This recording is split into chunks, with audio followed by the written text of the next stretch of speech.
plantão esportivo e abandonei o estúdio e fui assistir uma corrida de moto lá no Fábio. Alô, nosso plantão mais bem informado do Oeste Catarinense. Fala, Gilmar Guerreiro. Que é Gilmar Guerreiro? Não tava mais. Décio Bonner, grande amigo. Hoje é meu amigo. E sempre foi, né? Porque senão eu tinha me matado. Levanto cedo com uma bomba na boca e tomo sempre um chimarrão. Chimarrão. Chimarrão é coisa boa de beber. Uera, uera, ué.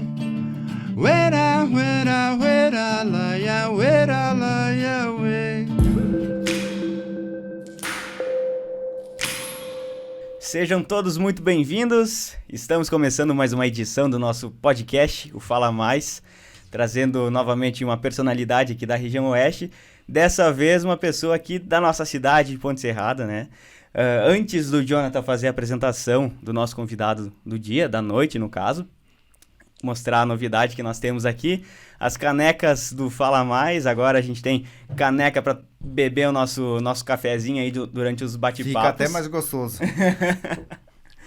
E fazer o inverso também, que fazer o convite para vocês já curtirem o vídeo, se inscreverem no canal aqui no YouTube, se vocês ainda não estão inscritos, né? E de agora, então, ouvir e prestigiar o nosso convidado da noite. Jonathan? Vamos lá então, né, pessoal? Olá, vocês que estão acompanhando mais um Falar Mais. Nós hoje vamos receber um ícone de Ponte Serrada. Eu não estou exagerando, não. É o doutor Emílio Gilmar Guerreiro. Advogado, músico, professor universitário. Compositor, é. Como é que tá, doutor? Tudo bem? Tudo bem. Primeira coisa que eu tenho que dizer, não fui eu não estava lá nesse lugar, acho que vocês estão me colocando, nunca fiz nada disso, mas é uma grande honra participar aí com vocês aí desse projeto maravilhoso que, pelo que eu percebo, está fluindo de uma maneira muito, muito consciente, muito legal, muito aprazível de ouvir as pessoas, os convidados que vocês trouxeram para cá e equiparar-se a esse nível de projeto me dá muita satisfação e eu não tenho outra coisa a dizer a não ser agradecer imensamente. Imagina, a satisfação é nossa de recebê-lo aqui, Gilmar. E a gente vai conversar bastante, né? E também o Guerreiro, ele trouxe o violão aí, daqui a pouquinho a gente vai fazer um som. Ouvir também umas modas, né? Umas composições, essa enfim. parte já vai ser mais pro final e o pessoal já vai descansar. Agora deu, conversou. Vamos deixar... Agora a música, então vamos dormir um pouco. Mas já vamos deixar uma pitadinha aí pro pessoal saber, né? O que vai ter durante a programação. Guerreiro, o senhor nasceu lá em Irani, que fica município que fica próximo, fica aqui no oeste também, e daí mora em Ponte Serrada, mas já há muito tempo, né? Como é que foi? Conta um pouquinho desde a época que nasceu lá, né? trajetória, como veio para cá. Bom, então preparem os lenços aí que a coisa vai funcionar assim. Eu nasci no Irani, logo aí atrás da linha São Luís, que pertence à Ponte Serrada, né? Uhum. Tem a usina da celulose Irani. Do outro lado já são terras que eram do meu avô, passaram para meus tios, passaram para meu pai, e eu, graças a Deus, ainda remanesço lá de alguma forma, né? Cultivando lá uns matos, né? Uhum. Tem propriedade lá, então, ainda? A minha mãe, quando foi há 2 natais passados aí, ela deixou um pedacinho para a gente manter a tradição, né, que era do meu bisavô. Meu bisavô, daí foi para o meu avô, foi para o meu pai, foi para minha mãe, que o pai faleceu primeiro, depois a mãe, e daí veio para nós, para os irmãos, e eu mantenho lá ainda um cantinho para ir beber água lá. Isso fica no interior mesmo? No interior, linha todinho. E foi lá que o senhor nasceu? Nasci lá dentro de um soque de erva. Olha só. Tem umas cascatas muito bonitas lá naquela região, campos, né? Campos nativos, a exemplo desses mais conhecidos campos de palmas, né? Lá começa exatamente na fazenda lá, que agora é o Hotel Cocho Velho. Depois tem a nossa propriedade, que era do meu pai, que passou para nós. E daí já começa aqui o Bona, que era campo, hoje são lavouras, né? E daí vai se expandindo, e então é lá no Irani que começam os campos de palmas, esses bonitos que a gente via, aqueles que sobraram, evidentemente, ante a invasão da batatinha, do pinos, do soja. Então, o campo nativo, que é um bioma muito fantástico, ele sofreu um ataque violento, assim como sofreu o ataque à araucária, sofreu a embuia, e assim nós vamos levando, nos defendendo. Mas eu sou ali do outro lado do rio, do mato. Quantos irmãos? Eu tenho 6 irmãos. 6. O senhor Sou o mais velho. Mais velho. Mais velho. Mais casca É o primogênito, grossa. então. Sou primogênito. E já fui também como é que é aquele, o filho pródigo, também já viajei para o Mato Grosso, já morei lá no Mato Grosso, né? Na minha juventude, eu abandonei a faculdade do curso de Direito na metade do curso e fui lá conhecer o Mato Grosso. Primeiro, como é que o senhor chegou ao curso de Direito? Por que essa escolha? A minha família é de uma família tradicional de juristas, grandes tribunos, né? Eu cito exemplo e que foram as minhas inspirações, doutor Delcio Guerreiro, doutor Orestes Guerreiro, né? Então, eu tenho a minha formação, eu queria plantar, na verdade, entendeu? Eu queria ser técnico agrícola, engenheiro agrônomo. Pois o senhor até cursou, né? Inclusive, né? Mas daí eu fui estudar, fazer a Escola Agrotécnica Federal de Santa Maria, lá na universidade mesmo.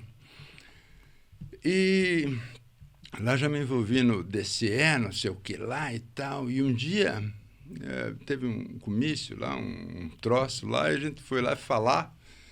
E daí eu disse, isso aí né, não é, tinha que ser advogado, um amigo, assim, na boa, assim, na... E daí eu comecei a ver, daí voltei para cá, já estava mais um pouquinho amadurecido, isso aí. Quando eu concluí o técnico agrícola, eu tinha 18 anos, estava lá por 16, 17, 18. Aí vim para cá, tinha um júri em Videira, que o Delcio e o Orestes foram fazer júri lá. E daí eu estava lutando por lá, disse, vamos junto lá, tá. Fui lá. Fui lá, digo, mas eu acho que é isso aí que eu quero. Mas foi assistir só. Fui assistir, não, eu estava fazendo o 2º grau de técnico agrícola. Sim. Não tinha ligação nenhuma. Foi umas férias escolares assim que aconteceu esse julgamento, e a fazenda deles é do lado da fazenda do meu pai, da minha mãe. E daí, então, e a família, né? Vamos lá junto, estava de férias? Não, vou mesmo, vamos lá. Pá. Fui lá, não é que me encantei com a coisa. E daí comecei, quando foi para fazer vestibular, daí tinha um primo meu, um tio meu, que mais tarde foi ser médico lá em Itaúba, no Mato Grosso. Foi aí que eu quero chegar, que eu abandonei o curso na metade para ir para lá, porque quando eu estava prestes a fazer vestibular, ele estava cursando medicina em Portugal, começou na Espanha, foi para Portugal, e só conseguiu transferência para a MSCAM, uma faculdade particular de medicina em Vitória, no Espírito Santo. E a família dela, da esposa dele, já era de lá. Disse, vem para cá, vai fazer vestibular esse ano, vem fazer aqui na Federal, uma escola maravilhosa, Digo, mas sabe que eu vou aqui, uma ilha, um lugar, né, Vitória, realmente Vitória é uma coisa fantástica, né? Aí o que aconteceu? Eu fui para lá, fiz o vestibular, a minha preparação aqui no 2º grau, imagina, todos os professores da escola técnica lecionavam na agronomia, na zootecnia, na física, na biologia, maioria professores de cursinho, porque já estavam lá, para entrar lá já tinha que ser concursado, então estavam num padrão. Fui lá, faturei com 10º lugar no curso de Direito, daí já estava... prevendo que alguma coisa poderia acontecer. que aconteceu? Já estava na área. Aí o senhor cursou o curso todo daí lá? Fiquei lá de 77, 8 e 9. 3 anos. 3 anos. Daí, esse meu tio se formou e eu fiquei meio sozinho lá. Se formou e saiu. Ele se formou lá em medicina e foi trabalhar. Sim. E eu fiquei lá, daí, meio curso e tal. Digo, mas agora, para mim também. Aí consegui transferência para a Faculdade de Cruz Alta, no Rio Grande do Sul. De Cruz Alta, peguei transferência, mas isso já em 90 e tantos daí, né? O senhor trancou, interrompeu a faculdade e ficou... Eu não tranquei, eu abandonei. Sim, ficou uns 12, 13 anos depois. Abandonei, e daí voltei. Mas tive que refazer praticamente tudo. E daí, durante esse período, até o senhor voltar para a faculdade, fez o quê? Aí eu fui músico, aí fui artesão, aí eu trabalhei na lavoura, ali na fazenda mesmo, da mãe. Mas, a princípio, eu fui para lá e fui para lá porque eu tinha algumas pretensões de conhecer aquelas... Em 77, de Cuiabá para frente, até Sinop, Itaúba, tinha muita gente de Ponte Serrada. A Carmen Rossi, o que morava lá, o Magrão, né? Falecido. Moravam lá, família Catapã, Dalla Pria.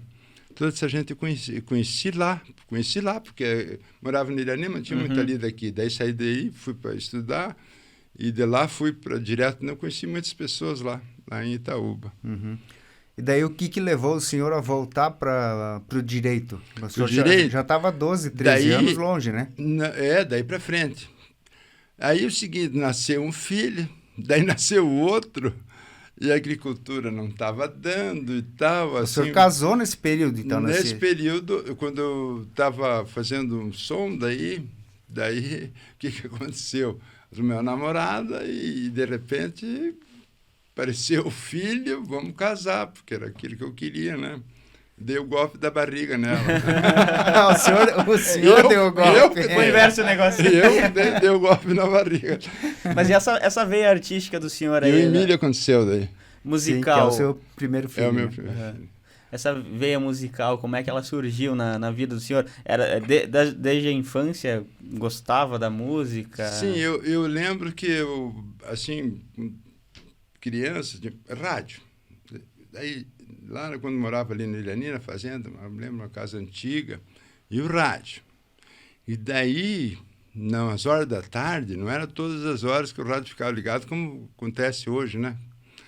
O rádio era ligado nos determinados horários e programas que tivesse ali o pessoal apto, quanto mais pessoas aproveitassem aquele momento, seria melhor. Então, à tarde, quando o sol quente ali, eu via as cordialidades sonoras da Rádio Princesa de Xanxerê, que é uma emissora que pegava lá a hora do interior de Concórdia para receber algum recado. Meu avô saiu da fazenda e foi morar em Concórdia. Eu morei muitos anos em Concórdia também, com ele. Com 5 anos eu fui morar com meu avô para estudar. Não aprendi nada, mas fui. E daí, então, assim, essas coisas. Daí eu comecei a ouvir esses programas. De repente eu já estava cantando uma música que era repetida. E na época o que tocava na rádio? Bom, que encantou as opções que me davam na infância era só sertanejão brabo, desses programas selecionados, Zé Bete, essas coisas que eles escutavam, Rádio Nacional, Rodeio Coringa, na Rádio Farroupilha, essas coisas que a família oferecia, porque moravam no mato. Meu avô era juvateiro, caboclo mesmo, né? Meu pai era camponês. Meu pai não era agricultor, meu pai era camponês, não sabia plantar. Meu pai sabia lidar com gado e com essas coisas, porque morava no campo. As terras de planta dava 9 quilômetros no final da fazenda, aqui embaixo, na costa do Irani, que daí eles matavam, roçavam, queimavam e plantavam, né? Sim. E daí essas músicas aí despertaram o Essas gosto músicas aí elas ficam, né? Porque a tua infância, evidentemente estou contando o meu histórico musical de rádio, os primeiros momentos que eu ouvi rádio, música, né? Que no caso na época era através de rádio, mais tarde de eletrola, essas coisas. Mas o meu primeiro contato musical foi com rádio. Para o microfone faz Desculpa. E rádio com esse tipo de programa, porque era o gosto musical da minha família. E que poder teria eu de ligar o rádio e escolher uma estação. Mas era o seu gosto? Hoje eu às vezes pego essas músicas e faço uma roupagem diferente, a minha interpretação, ou me baseio na interpretação de algum outro artista famoso que tenha feito uma interpretação, né, bonita daquelas músicas, por exemplo, Menino da Porteira. Quando o Menino da Porteira é uma música que a juventude da minha época odiava. Daí Eduardo Araújo, Sérgio Reis fizeram um projeto e começaram a tocar. Estava todo mundo lá no Menino da Porteira, entendeu? Fizeram uma versão moderna à época, né? Sim. Mas e dali? Mas isso aí eu não tocava nada, eu só estava recebendo esse tipo de informação. Mas o violão foi quando eu fui para o Espírito Santo. O Espírito Santo é Vitória, de modo especial, é uma cidade... Tinha muita boemia. Sim. Uma noite muito intensa. Sim, acredito que aí o senhor tenha conhecido novas culturas também, né? Saindo do regionalismo. Ali eu comecei a tocar violão. E isso me deu uma certa influência daquele tom mais... E daí comecei a vir para cá, já tocando um pouquinho, já sabendo me acompanhar. Eu não toco, eu não sou um instrumentista. Eu malmente, como diz, mal e porcamente, eu me acompanho, entendeu? Eu seguro um tom para eu botar minha voz num determinado enquadramento, mas eu não sou um músico. Músico é aquele que chega, o cara abre o peito lá, eles tocam o tom, conhece qualquer música e toca exemplarmente. Eu não, eu me atrapalho, né? Talvez tenha oportunidade de se conhecer meus... O senhor eu vejo mais na questão de compositor, nesse sentido, mais como um poeta mesmo, né? De você estar trazendo melodia para as tuas letras, né? Então, elas acabaram se tornando canções, mas antes de serem canções, elas são, de certa forma, poesias. Pois é, como é que o senhor começou a escrever, assim? Já tinha o gosto desde de pequeno também ou foi despertando? Poesia, eu tenho uma concepção da poesia, da arte. Eu não posso elevar meus escritos ao nível de poesia. Eu não tenho nem muita rima, nem muito romantismo para elevar meus escritos ao patamar de poesia. Mas em uns casos... Eu lembro de imagens, eu vejo imagens e em cima daquilo eu vou trabalhando algumas frases, alguns estrofes, alguma coisa nesse sentido. E noutros, sentimentos. Através daquele sentimento, né? Às vezes assim, mas essa aqui, quem que foi essa aqui que você fez? Não tem, não chega a ser assim uma pessoa, uma coisa, é um sentimento. E eu não tenho trabalhado muito. Isso faz um bom tempo que eu não tenho trabalhado. Tenho procurado me lembrar das coisas que eu fiz. Às vezes chega um colega lá de Chapecó. Chapecó, eu fiz um pouquinho de música. Fizemos lá um trabalho bonito lá numa época. Em 81, 82. Daí para frente. Então eu vejo chegam, tu lembra dessa aqui, tá? Eu não lembrava. Mas aí, quando que o senhor começou a compor? O senhor lembra? Qual foi, por exemplo, a primeira composição do senhor? Primeira minha composição, uma letra e uma melodia sofrível. A cachoeira murmurando, a água que se agitou, e mais um não sei o que lá. E daí, porque era fácil para eu tocar. A cachoeira murmurando... Água, não sei nem se não era um plágio, mas eu diria que essa foi a minha primeira composição. Eu nunca assim levei ela, nunca apresentei ela publicamente, não publiquei, mas essa foi a minha primeira composição. Aí as coisas foram meio gosto de fazer. O senhor lembra de que ano foi isso? Um pouco de fome, um pouco de tristeza, daí, porque a arte caminha entre a fome e a tristeza. É uma forma de expressão, né? Entre a fome e a tristeza. E o resto tudo é bunda que apresenta na televisão, e maquiagem, bailado. Poucas coisas a gente tem visto que preste, por isso que eu parei. Principalmente na grande mídia, né?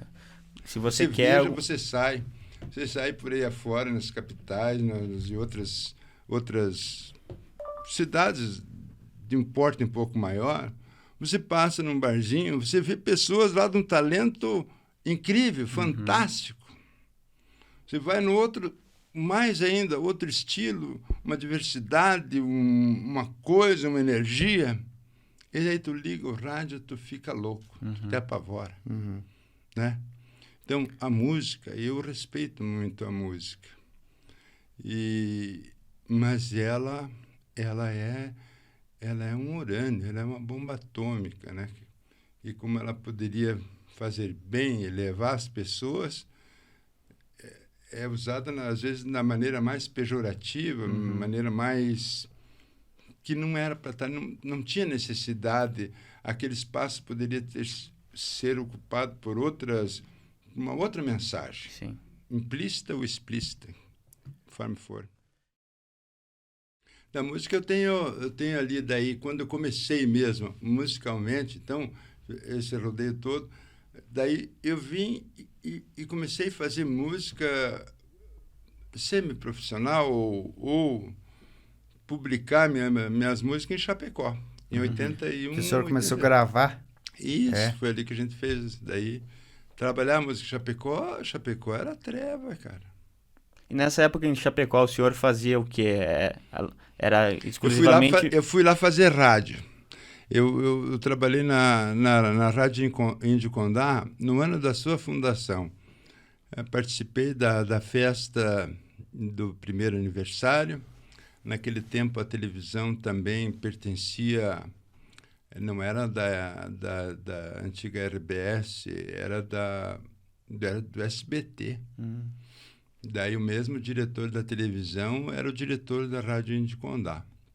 Daí eu fui lá fazer reportagem, daí peguei um programa da noite, depois da Voz do Brasil, tinha lá, eu acho que um noticiário, algum programa religioso, qualquer coisa. Quando 9 horas eu estava até a meia-noite, até fechar a emissora. Daí era um programa musical. Programa musical. E daí, nesse programa, um dia eu estava lá fazendo programa, era carnaval, perto de carnaval, e apareceu uns malucos cabeludos lá, e disse, você podia dar um toque aí para nós, que nós estamos fazendo um carnaval de rua aí e tal, depois apareça lá e tal. Daí peguei e disse, não, beleza, entra aqui, senta aqui, botei os caras no ar lá, fizemos um programa lá, anunciar e tal, lá em frente ao Chapecoense, tal. Um trio elétrico, pá. Daí, divulgamos ali, depois terminou ali, quando ficou 11 horas, daí fiz mais uns... Tinha que fazer a hora certa era por computador, né? 22 horas, 33 minutos. Daí ficava ali, o cara só ligava a fita, tudo fita de rolo, entendeu? Acai, aqueles acaizão grande. Mas não tinha computador já na época? Não. O gravador. Sim. Gravador. Eu falei computador? Não, é o gravador Acai que tinha a hora ali. Sim, então ele virava. por rolo, né? O rolo. Daí ele tinha o rolo da hora certa, que ele só virava assim, ele escutava, que voltava a voz, ele largava o play, 22 horas, tá. E daí anunciei umas músicas, gravamos ali e tal, digo, eu vou pro carnaval. Cheguei lá na frente do Chapecoense, realmente estava uma confusão de gente lá, um trio elétrico, mas era uma picape com uma coisa em cima, assim, entendeu? Esse era o trio elétrico. O mais pecuário possível, cara. Um gerador que não pegava, virou no bicho aquilo. Fizeram uma propaganda meio que em vão, então. Mas só que os caras eram roqueiros, entendeu? E daí, começamos, vamos trabalhar isso aí, vamos organizar. E a gente fez um movimento na época, né? Tinha em Chapecó, nessa época de 81, por aí, assim, você andar com violão na rua era até meio complicado, entendeu? Às vezes de noite ia tocar lá. Os barzinhos também não estavam habituados a isso. Uhum. Não tinha cultura musical. E esse pessoal também que eu conheci ali, era do Grupo Nozes, recém tinham gravado um compacto, mas também foi só até um dos patrocinadores levaram. Depois não tinha como, era complicado. Era um momento difícil para a arte. Entendeu? Aí vivia-se ainda o tempo da ditadura. Eu me ferrei com a ditadura. Pois é, o senhor pegou uma época ali, né? Lembra? Eu fiz a minha música, uma música daí já estava embaladinha, o pessoal ali, auxiliado pelo pessoal do rock, a gente se dava bem, fazia um trabalho lá. E daí a minha música, o que aconteceu? A minha música foi censurada, porque tudo quanto era música, tudo quanto era livro naquela época, mesmo isso já era em 86, não era nem em 81. Já tinha trabalhado 4 anos, trabalhei na televisão também, fazia contato, né? Vender publicidade. Sim. Porque naquele tempo não tinha uma agência, mas era tudo produzido lá na emissora mesmo. Aí tinha o Jorge Furtado, depois veio para Xanxerê.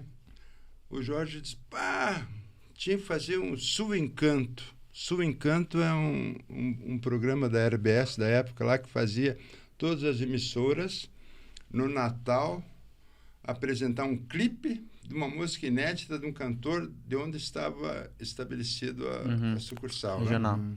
A regional. Daí iam pegar um conjunto de gaita lá que estava bem alta lá, eu acho que é os nativos lá. Daí o Jorge assim diz, olha, os nativos já fizeram uma produção, e agora esses dias, uma produção boa, é só macetar coisa... Mais do mesmo. Fazer a mesma coisa. O Guerreiro está aí, todas as nossas festas que nós vamos fazer, jantas, coisas, ele está lá tocando, vamos divulgar ele aí, vamos... E o pessoal disse, isso mesmo, tá. Pá.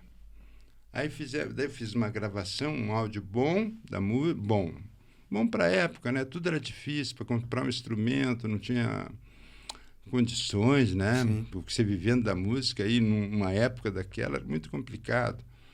E eu trabalhava na rádio, mas de repente já me demitiram da rádio também, porque fui fazer um plantão esportivo e abandonei o estúdio e fui assistir uma corrida de moto lá no Fábio. Alô, nosso plantão mais bem informado do Oeste Catarinense. Fala, Gilmar Guerreiro. Gilmar Guerreiro. Não tava mais.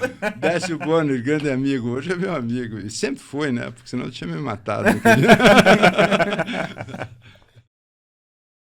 O senhor, como é que foi essa questão da gravação do disco do senhor? Como é que se deu esse processo, então? Né, teve essa oportunidade, né, de fazer a gravação? Bom, então, nesse mesmo projeto que o Jorge bancou, eu agradeço imensamente a ele e toda a equipe da RBS da época, alguns ainda remanescem lá na emissora. Então, essa música nós fizemos um clipe daí. Mas não tinha uma gravação física, que na época não tinha digital mesmo, né? Tinha que ser física através do vinil, né? E daí o que aconteceu? Resolvemos fazer esse projeto e acabou que precisava de uma grana para levar lá para o estúdio.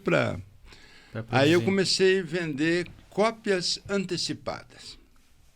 Né? Aqui até da região, aqui dá para dizer que é de Ponte Serrada, o Cláudio Toso comprou logo 200, porque eu sempre respeitei, tive muito carinho pela família dele, o pai dele, as irmãs dele, que eram incentivadoras da gente, né?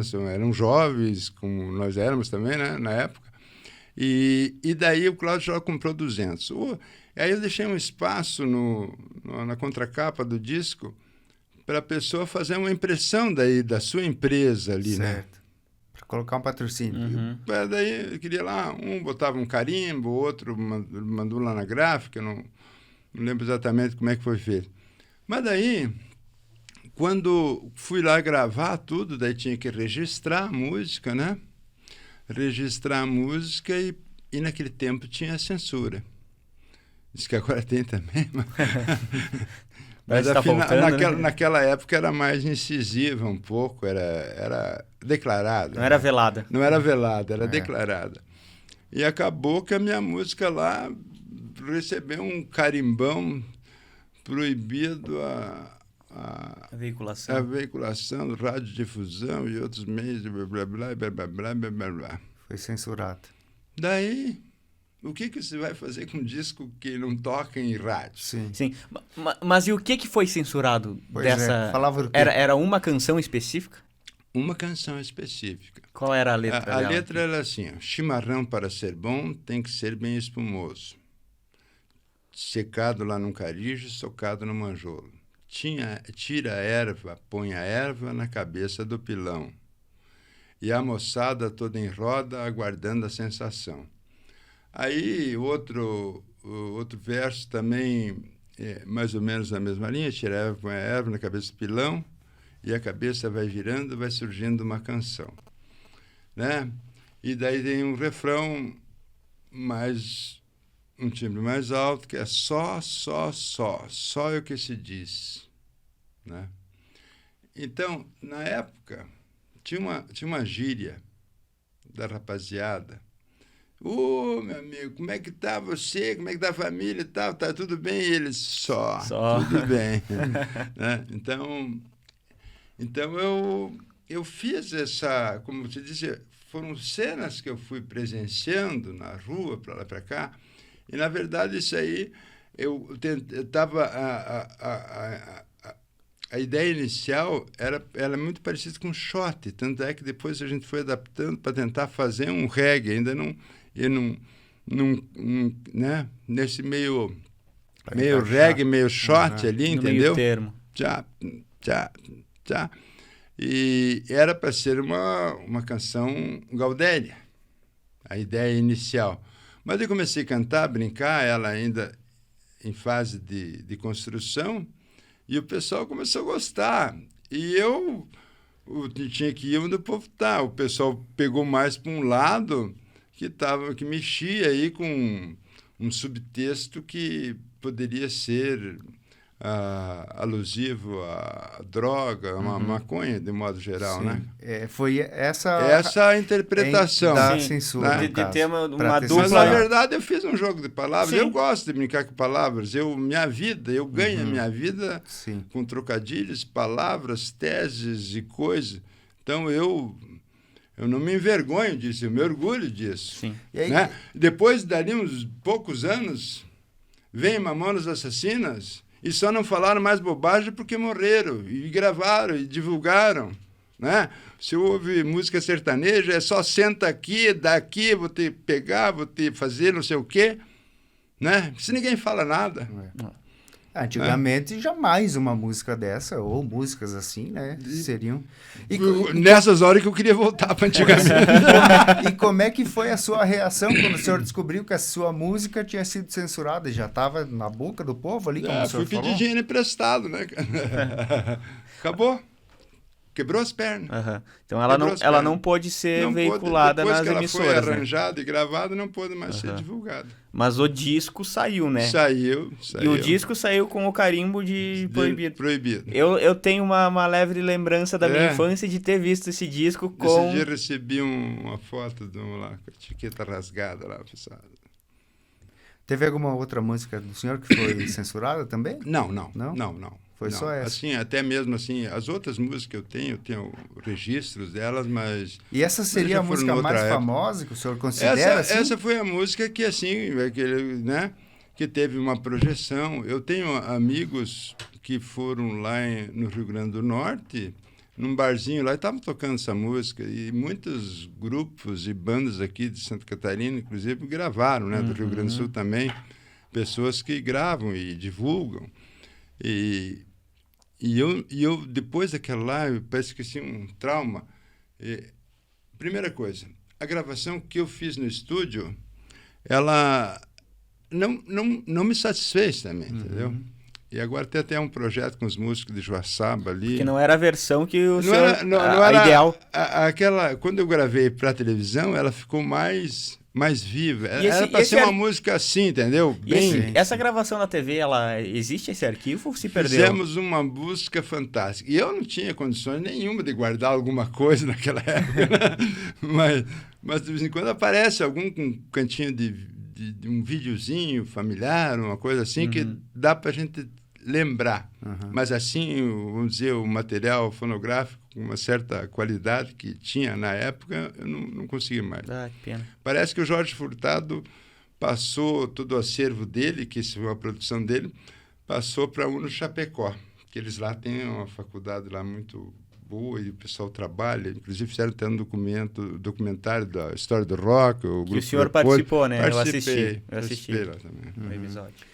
E daí, nesse meio tempo aí, o senhor continuou fazendo rádio, continuou fazendo música, ou bateu um certo desânimo depois da censura? Não, daí então... O que aconteceu? Daí então, pois isso aí já... Eu parei o curso em 79 para 80, daí fui para o Mato Grosso, depois voltei, vim para Chapecó, daí fiquei até 86 eu casei, daí vim para o Irani, ali que eu tive uma vivência na agricultura, e daí o Piazada foi nascendo, e daí que eu voltei a estudar, daí fui para Joaçaba, fiquei lá até vim para cá, para Ponte Serrada. Mas a história da música, essa música é de que ano? Essa é de 82, 83. E a censura foi nessa época, foi nessa época. É. A censura oficialmente foi em 86.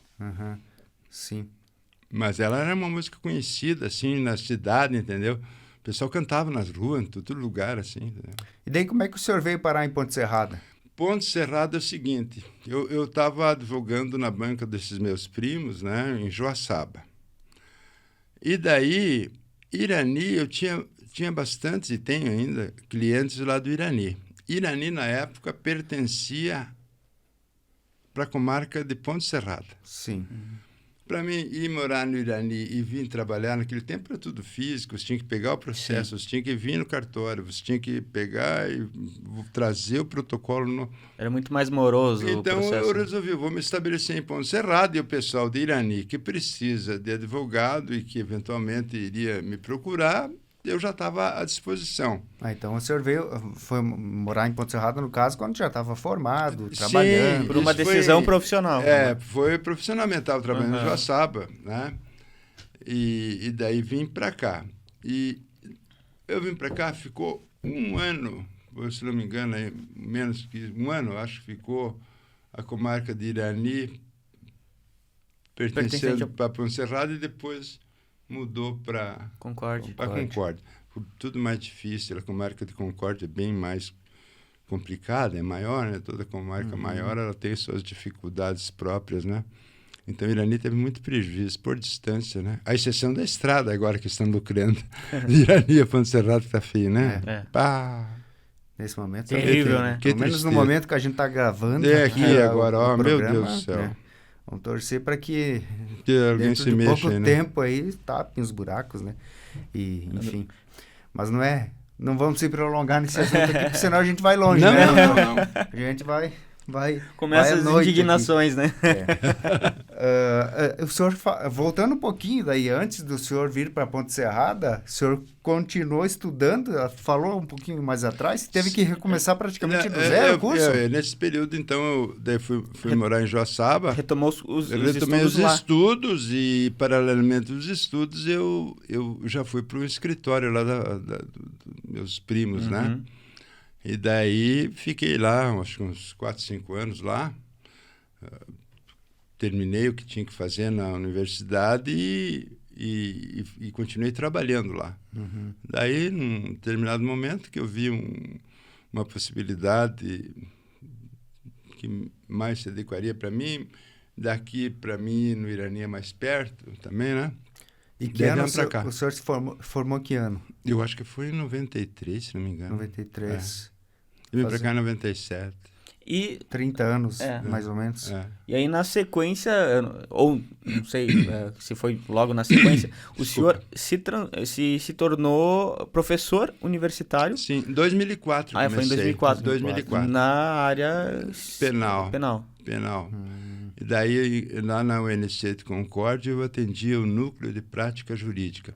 O Núcleo de Prática Jurídica é um escritório de advocacia, por assim dizer, da universidade. Todas as faculdades de Direito, eles têm esse tipo de trabalho, de projeto, faz parte da grade curricular, inclusive, que ali... Tipo um escritório experimental para os alunos. Isso, supervisionado por professores, né? E lá atendem todas as áreas, né? Todas as áreas do direito que a escola oferece conhecimento. E eu, no tempo que fiquei lá, fiquei com a área penal e processo penal. Né? Então, é a prática, de um modo mais simplório, assim, é onde ele vai ter contato com o cliente, com as petições, com o fórum, com os tribunais, né? Com o júri popular. O júri. Fizemos júris lá que pareciam reais. Simulações com processos. E como é que o senhor entrou nessa área? Porque, assim, o direito é um leque muito grande de opções, né? Na área penal, o senhor fala? Sim. A área penal, ela sempre me atraiu um pouco, porque... Desculpa. Ela tem o princípio do direito penal, é o princípio da oralidade. Comparando com outras áreas do direito, o direito civil, comercial, qualquer outro, o advogado ele tem que sempre estar cavando e fuçando e tal. O direito penal ele anda automaticamente, né? Você sabendo quais os caminhos que ele poderá tomar, você não precisa fazer muitas coisas, né? Se preocupar com a situação fática da coisa e ele fluir naturalmente, né? Evidentemente que precisa nos momentos que você precisa se manifestar, você tem que estar preparado, tem que conhecer que caminho é aquele, quem está caminhando naquele caminho, por que está caminhando, né? Tem que ter um embasamento teórico também. Tem que saber tudo para poder aproveitar bem a viagem. Né? Sim. E aí o senhor realizou dentro desse período aí também, certamente, muitos júris, né? O senhor falou da questão da oralidade. Sim. No júri popular, a oralidade é 90%, senão... né? Hoje em dia, como se diz, até a sentença, muitos juízes estão fazendo de forma oral, né? No juizado especial e no juizado comum também tudo assim. Quando há oportunidade, começa pela oitiva da testemunha, uma peça que é escrita é a denúncia e o inquérito que vem lá da delegacia. Dali para frente, se houver oportunidade, se for do entendimento do juiz, se for do entendimento do promotor, com a concordância do advogado, a lei diz que tem que fazer tudo oral. Terminou as testemunhas, o doutor promotor, promotora, vai fazer suas alegações finais, sintetizar tudo que viu do todo processado. A defesa vai apresentar suas teses e o juiz, de imediato, não havendo outras diligências, ele vai mandar o cara para a cadeia. E dentro da área penal, dentro dessa sua atuação, o senhor atua como advogado de defesa, acusação ou nenhum? Eu não tenho problema de fazer assistência de acusação. Quer dizer, o assistente de acusação é um familiar, normalmente, né? Então, eu não tenho problema nenhum de ser advogado do assistente de acusação. A promotoria faz a acusação e, às vezes, um familiar, um descendente, um colateral, resolve não, eu quero dar uma pegadinha. E o assistente de acusação, ele... Porque o assistente de acusação, o pessoal entender, ele geralmente trabalha com o Ministério Público. Trabalha e ocupa o mesmo tempo, né, do Ministério Público, sempre com... O Ministério Público tem que concordar que o assistente se habilite, né? Digamos assim, ele é submisso ao... Tem que ter aprovação. Eles têm que trabalhar conjuntamente, né? Tem que trabalhar conjuntamente ali. Então, o Ministério Público vai sustentar a tese que houve 2 qualificadoras, por exemplo, né? O assistente de acusação tem que respeitar esse delimite, porque a ação é do Ministério Público.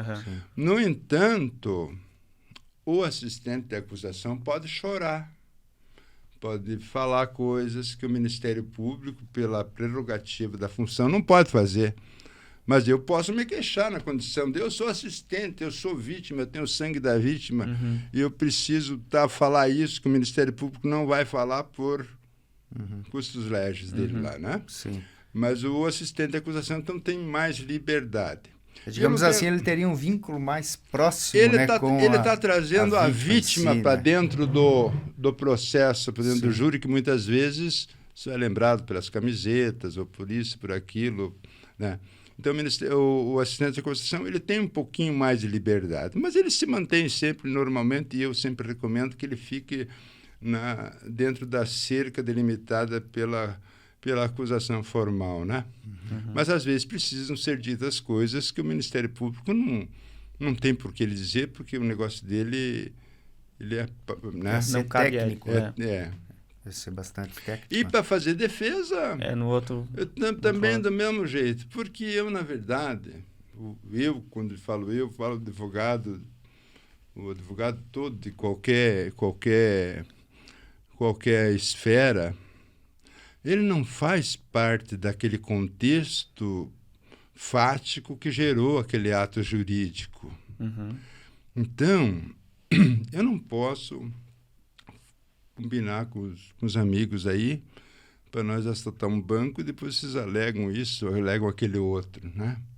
Mas depois, que Deus o livre nunca aconteça, que os senhores eventualmente tiverem feito algum ato dessa natureza, eu vou procurar adequar a situação, isentá-los, minimizá-los, mas dentro da linha. Eu não preciso ir... O advogado criminalista, ele tem que ir até a porta do cemitério com o seu cliente, né? Se ele quiser entrar para o cemitério... É uma decisão dele. Né? Eu não vou participar dos atos deles, até porque foram pretéritos, né? Se eu estivesse orientando, não, pode fazer assim que vai dar certo. Daí eu sou da quadrilha dele, daí não dá certo. Tem até um ditado que, assim, o advogado de defesa, ele não defende o crime, né? Ele defende quem está envolvido, defende a pessoa, as né? circunstâncias que o levaram a praticar e tudo que tem em ato, volta, vezes, né? Mas não em si o crime, né? Não. Todo crime, toda violência, tudo é reprovável. Às vezes acontece, né? E outras vezes precisariam acontecer. E há situações, digamos, nesse caso de ser o advogado de defesa de algum acusado. E o acusado realmente cometeu o crime, mas ele não quer confessar. Ele, até mesmo para o advogado, ele diz que não houve. Como é que... Sim, acontece muito disso, acontece muito. O cliente acha que alguns, né, que omitindo algum fato, alguma circunstância para o advogado não vai perceber e vai acreditar nele e vai se lançar na tese que ele sugere, que o cliente sugere. Mas existem... As palavras do réu, elas têm um valor muito importante, as palavras do réu, mas elas devem ser acompanhadas de um contexto que lhe assegure uma certa credibilidade. E tem momentos que você vê que o cara não quer e acha que vai, né, assim, porque falou com os colegas de cela, ou porque ele teve um contato com um bandido que se safou por alguma coisa e contou para ele que se safou por outra, entendeu? E, então, eles vêm, às vezes, ou por medo, por um bloqueio. A gente nunca sabe, cada caso é um caso. Nesses casos, eu, particularmente, procuro fazer uma defesa técnica Mas o senhor elaborado. percebe quando alguma coisa está sendo O corpo omitida fala, ali? né? O corpo fala. Quem está mentindo assim, não, né? Lie to me. Mas para o senhor, daí acaba sendo mais difícil o seu trabalho quando o cliente, digamos assim, ele não é totalmente esclareço aberto? bem, eu esclareço. O teu caso é assim, ó.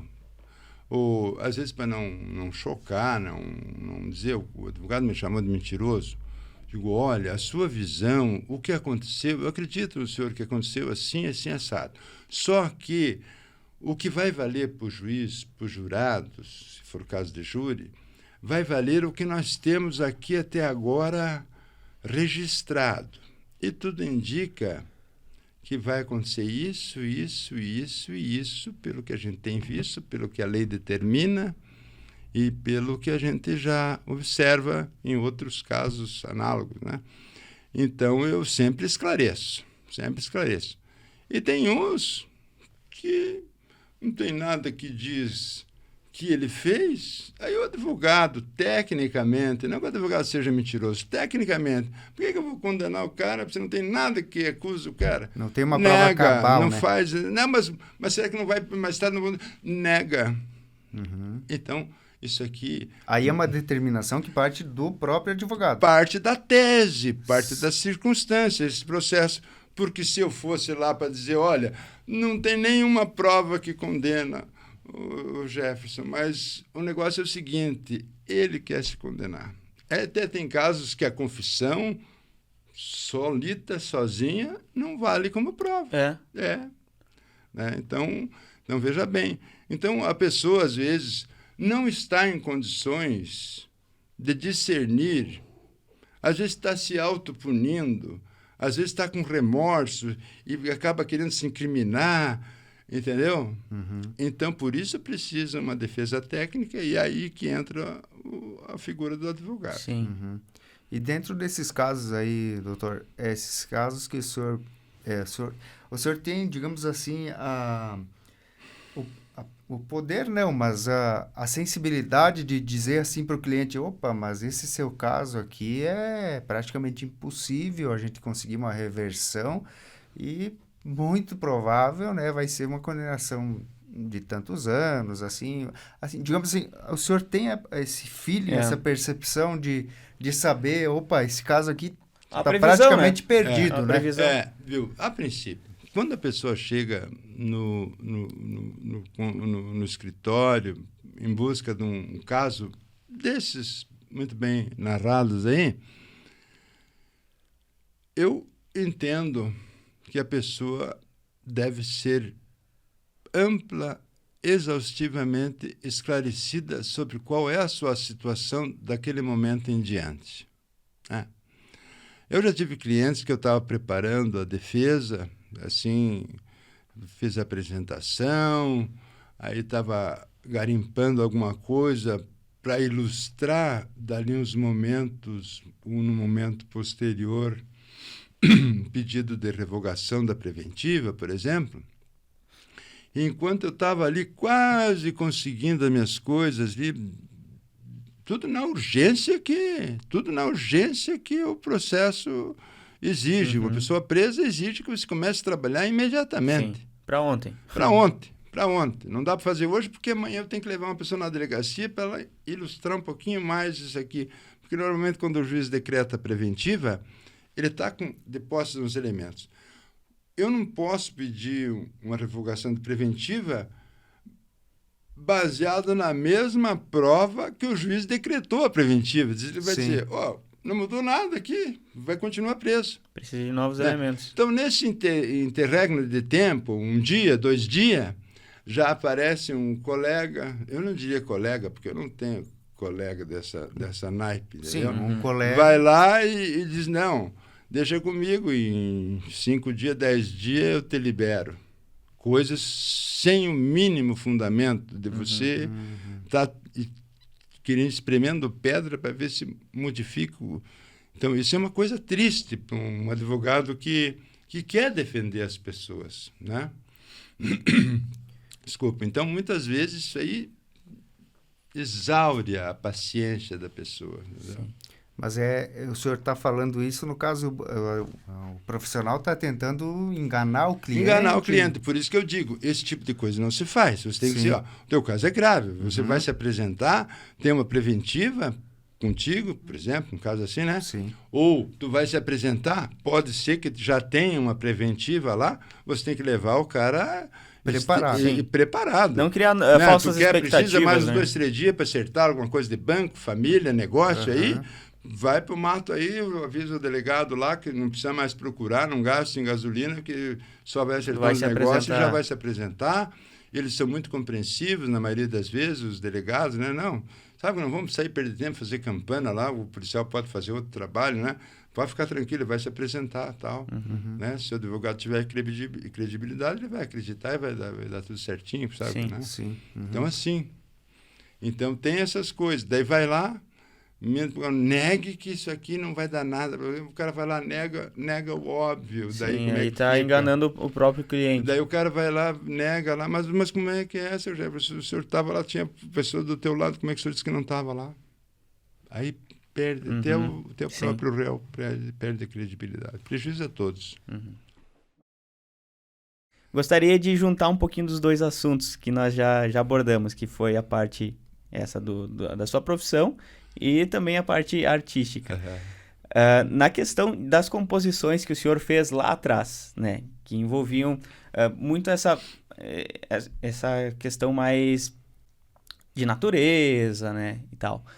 A parte da sua profissão, ela também te inspira de alguma forma para trazer para a música?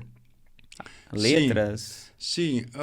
A música, eu penso que a música tem que ter alguma mensagem romântica, uma mensagem política, uma mensagem espiritual, né? E às vezes alguma mensagem de conscientização, né? Minhas músicas, assim, que eu acho que as mais se aproximam do direito é quando eu falo do meio ambiente, né? É quando eu tenho algumas composições que eu, né? Quer seja eu falando das águas, dos pássaros, do caboclo que pouco estragou a nossa terra, né? Ele não estragou nada quase. Não foi o caboclo. Ele viveria harmonicamente, né?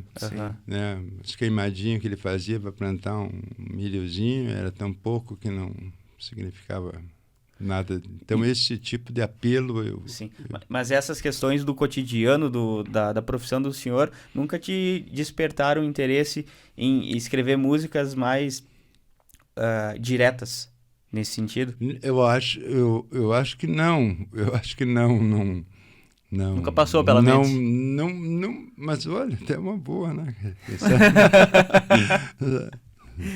Eu vou te matar, quero que você apodreça na cadeia. Não, mas assim, não tem. Por exemplo, aquela música do Raul Seixas, foi lá na beira do Pantanal, que o seu lindo corpo enterrei, né? Teria... Não, mas tem que ter o filho, o Raul pode, né? Raul pode. Pois é, doutor, mas a questão ali, voltando para a área jurídica, né? Qual que é o seu maior gosto dentro da profissão? Ela está lá escrevendo, hoje usa-se computador, né? Mas o senhor pegou a época... Peguei a época da máquina, fui uma das primeiras pessoas em Joaçaba que introduziu o computador. Comecei com um XT, depois um 286, depois um 386. Há poucos advogados que trabalhavam lá. Até no escritório dos meus primos lá, foi uma revolução. Papel contínuo, tela monocromática. Hoje eu sou zero à esquerda. Se não fosse os colegas de trabalho lá na informática, eu não sei nada mais. Sim, mas só para eu concluir a minha pergunta, gostaria de saber assim do senhor. O senhor tem mais gosto por estar escrevendo, elaborando uma tese, digamos, ou estar num júri, orando, defendendo, falando, enfim, se expressando de uma forma verbal? As duas facetas da expressão jurídica que o senhor mencionou, elas são muito apaixonantes. Às vezes eu me fecho na noite escrevendo. E na noite a gente fica mais poético, mais viajante, como se diz, né? Então você pega a tese, você vai nas minúcias e vai fazendo, e vai indo. Aí no outro dia, cedo, você vai fazer uma revisão do texto, e aí você já começa, às vezes muda o parágrafo completamente. Meu Deus, por que eu falei isso? Entendeu? Porque eu penso assim, como na composição, na interpretação da música, você no primeiro momento, você não faz nada se você não se apaixonar por aquilo que você está fazendo. Se você não acreditar, se você não se apaixonar pela tese que você está escrevendo, você está defendendo de forma oral, nem você não se convence, né, cara? E às vezes tem um lado que diz, não, mas olha, o cara estava acreditando, eu acho que o cara não fez isso mesmo, né? Agora, se você... Pois é, bom, na verdade, daí você patina, se você não está acreditando naquilo que falar, mesmo que você for lá falar só a parte do direito, porque às vezes tem fatos considerados como criminosos, como típicos, né? Então, que você não tem o que falar. Você não tem o que falar sobre os fatos. Então, você pode fazer um trabalho educativo, sério, dentro daquela situação, ou paralelamente àquela situação, falar sobre o direito, sobre as teses, como as pessoas veem, como foram julgados isso, né? Faz uma defesa técnica, né? Eu sempre insisto de dizer que ela é importante, é uma garantia fundamental da pessoa, ela tem que ter uma defesa. Porque tem alguns casos assim, o senhor já, certamente, né, quando toma conhecimento do caso, do contexto ali, do crime em si, o senhor já sabe qual vai ser a estratégia, né? Não, e assim, já conjecturar, opa, esse caso aqui eu vou conseguir uma redução de pena, esse caso aqui eu tenho chance de conseguir até a absolvição. O advogado, ele não é coisa minha, é uma coisa da escola, é uma coisa acadêmica. O advogado é o primeiro juiz da causa, é o primeiro cara que vai julgar.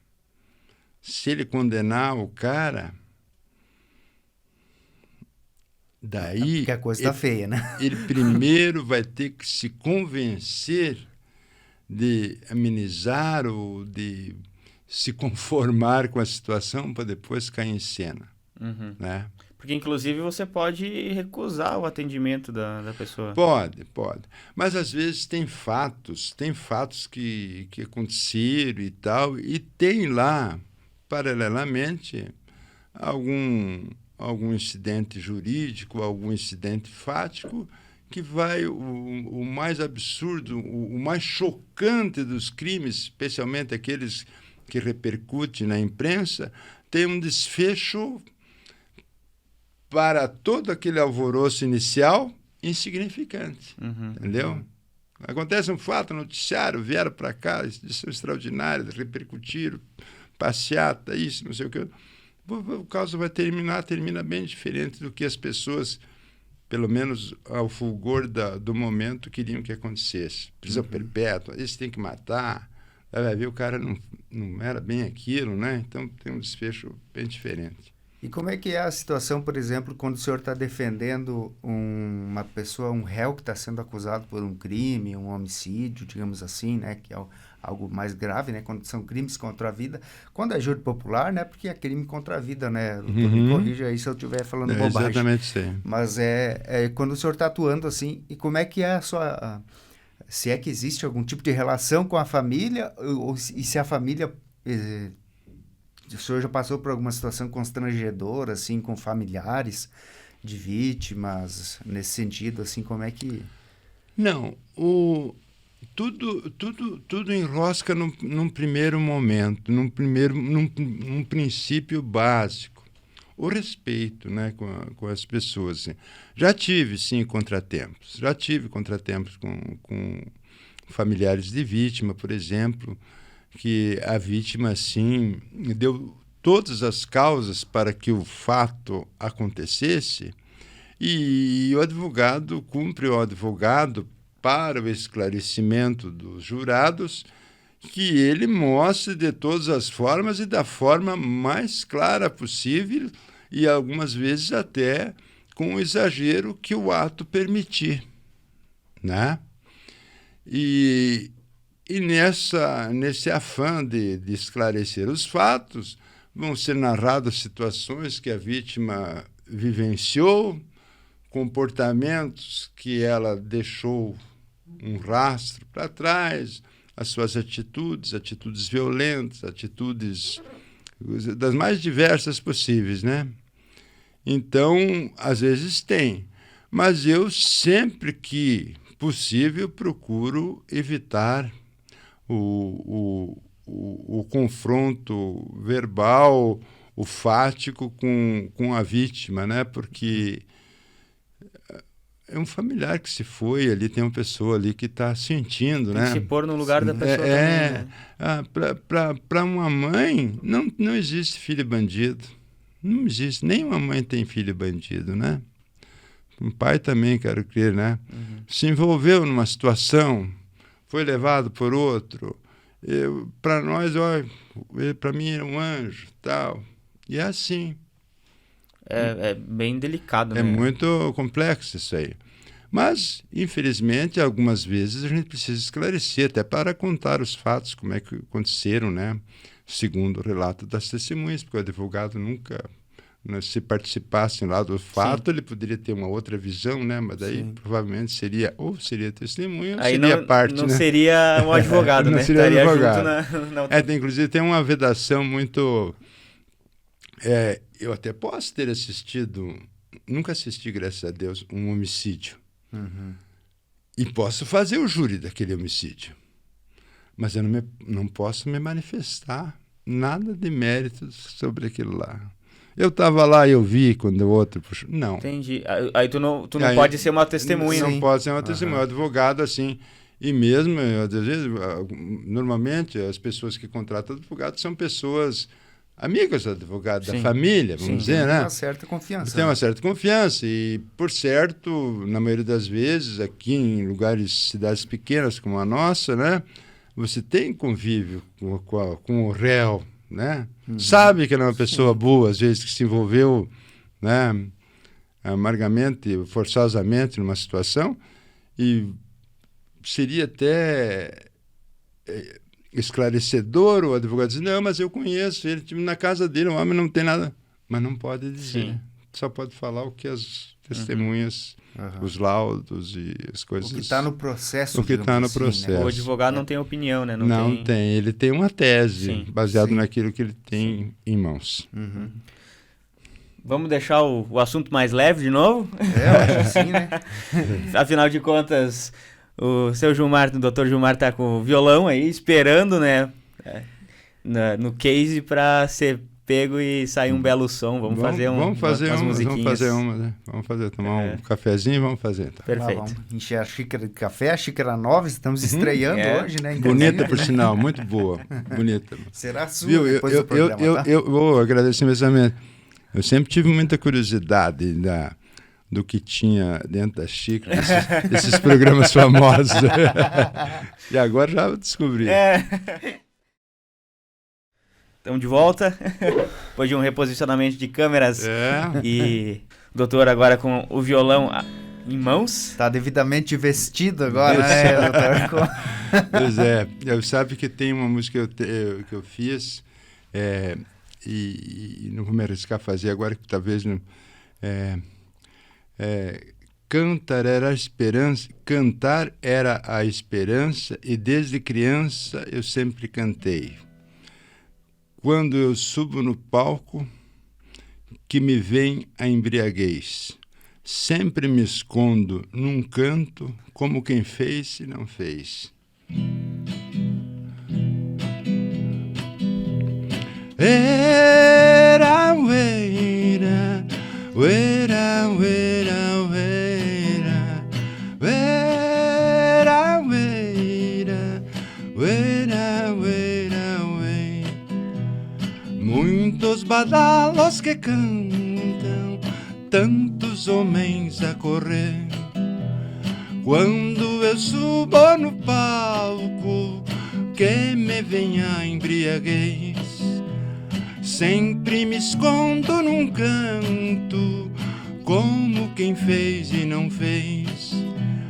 Cantar era esperança e desde criança eu sempre cantei.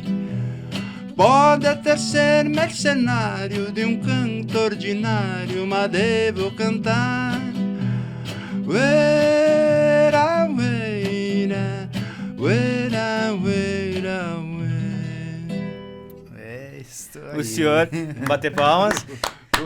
Receba os nossos aplausos. Disse que não se considera um poeta, mas a gente pode te considerar um poeta, né? Porque são canções assim que muitas vezes você acaba tendo que pensar para entender a letra da canção, né? Essa aqui você vai compreender de cara.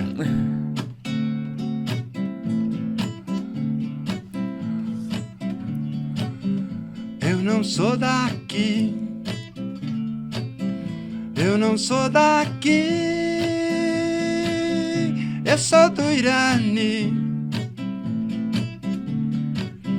Vim fazer minha cabeça na cidade grande, compreender que eu sou de lá. Eu não sou daqui, eu não sou daqui, eu sou do Irani.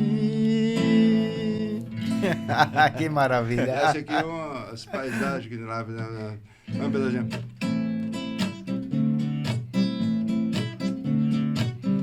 Maria Rosa foi de lá e deu no pé. Eu não sou daqui, eu não sou daqui, eu sou do Irani. Eu fiz eu estava em São Paulo lá, eu estava em Chapecó, daí surgiu uma oportunidade milagrosa da gente gravar um disco, daí vazamos para São Paulo, cara. Que época é isso? Isso foi ali em 84, 85, por aí. Não lembro exatamente o momento. Aí fomos lá para São Paulo. Dois representantes do grupo Vozes do Vento, que a gente trabalhava lá com um grupo musical chamado Vozes do Vento.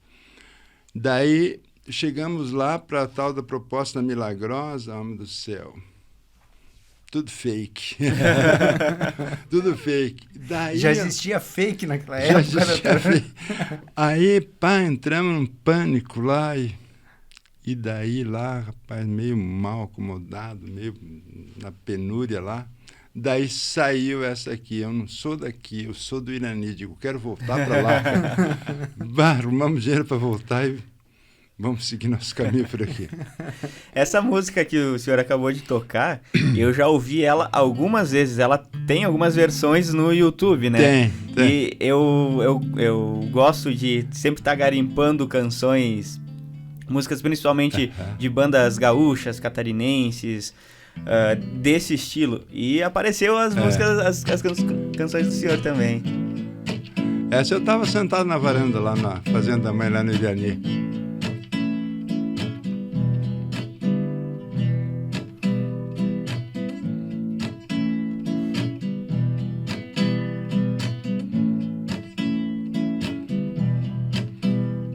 O touro lambe o sal no coxo e passa a língua no nariz.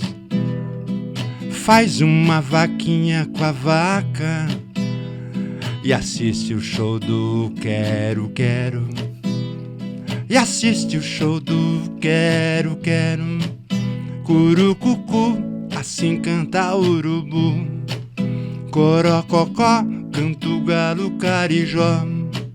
Querequeque, eu vou cantar você, caracacá, e você vai ter que dar um dê, um dê, um dê, um dê, um dá.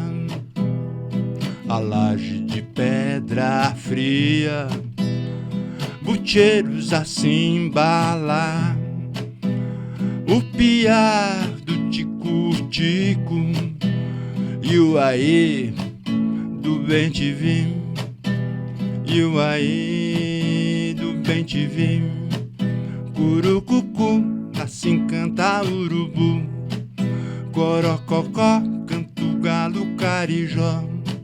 Querequeque, eu vou cantar você, caracacá, e você vai ter que dar de.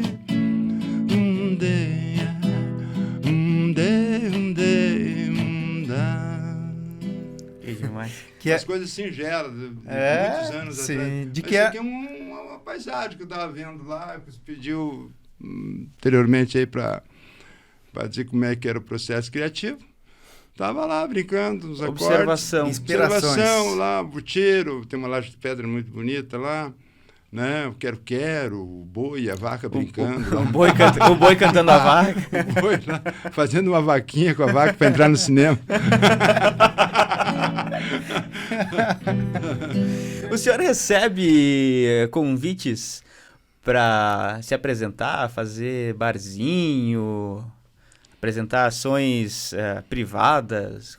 Sim, eu faço até consideravelmente isso, entendeu? Não é uma coisa assim, vamos dizer, mas eu sempre vou, tenho muitos amigos músicos, então sempre quando eu vou num lugar, que eu sempre levo violão junto, porque sei que me chamam para tocar, e outros eventos eu vou na cara dura mesmo, nem que eles me amaldiçoem no final do espetáculo, mas eu vou, faço também, entendeu? Eu faço aqui, Chapecó, Joaçaba, Blumenau, né? E te dizer assim que é muito gratificante tá ouvindo alguém tocar suas próprias canções. É muito legal isso, cara. Sim, quando eu comecei a fazer som meio que com uma pretensão profissional, daí a gente tinha... esse era o nosso objetivo. Não só o meu, como dos outros integrantes da banda que a gente começou, que era a Voz do Vento. Depois a gente separou, cada um seguiu sua trilha, mas sempre no sentido do autoral, né? Uhum. O senhor tem ideia de quantas músicas compôs já? Eu acho que eu tenho umas 30, eu acho, assim, entendeu? E lembra todas de cabeça? Algumas. Eu vou fazer umas pedaços. À vontade.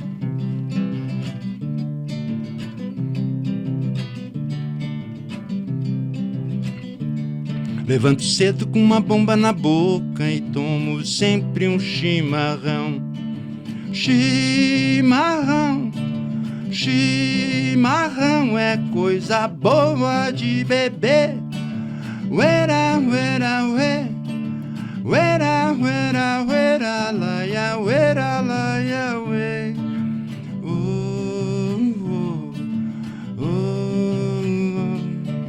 Levantar bem cedo e curtir o amanhecer.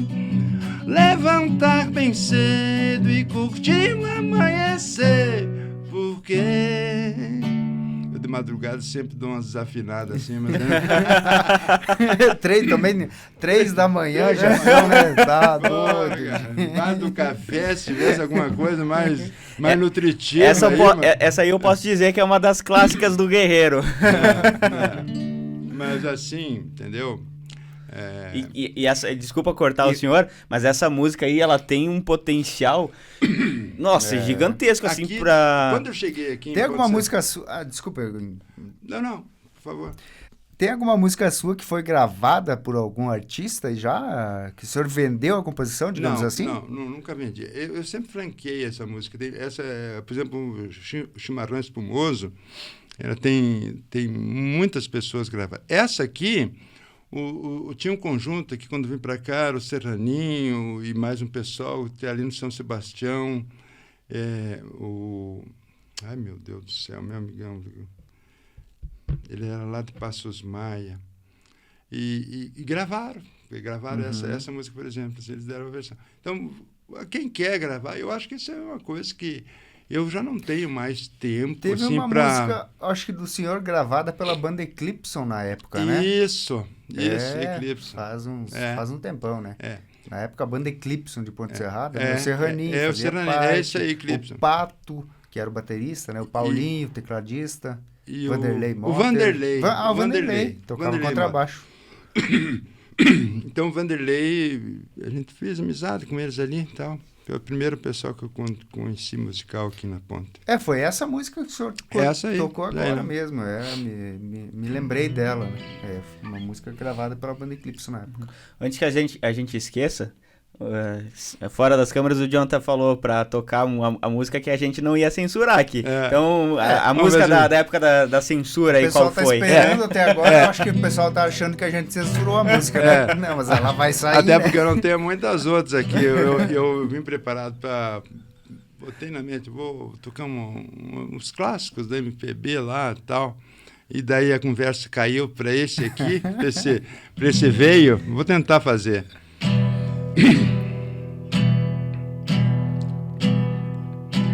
Chimarrão para ser bom tem que ser bem espumoso, secado lá num carijo e socado num monjolo. Menina triste, diga onde é que está a erva boa que me faz cantar. Ué, ué, ué, uera, uera, ué, ué, ué, ué, uera, uera, uera. Tira a erva, põe a erva na cabeça do pilão e a cabeça vai girando, vai surgindo uma canção. Só, só, só, só é o que se diz.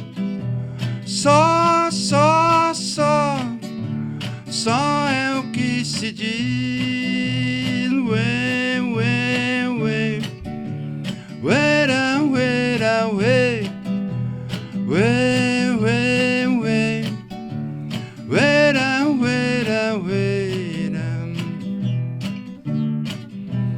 Tira a erva, põe a erva na cabeça do pilão e a moçada toda em roda, aguardando a sensação. Só, só, só, só é o que se diz. Ué, ué, ué, uera, uera, uera. Muito bom. Esse é o chimarrão. Tanta Vários polêmica, aplausos. troco de nada. Quem censurou não tomava chimarrão, né? Claro que eu estou falando de chimarrão. O senhor não ficou com vontade de tacar o purungo na cabeça? Não, para mim foi assim. Hoje para mim, isso aí, para falar bem a verdade, hoje me traz até assim, foi um episódio que na época me quebrou as pernas, mas hoje parece que estou vendo assim, até o fato de a gente estar conversando sobre isso, né? Tem uma história para contar hoje. Me tirou todo o prejuízo, não tenho ressentimento nenhum. Era o momento, a gente vivia naquela situação.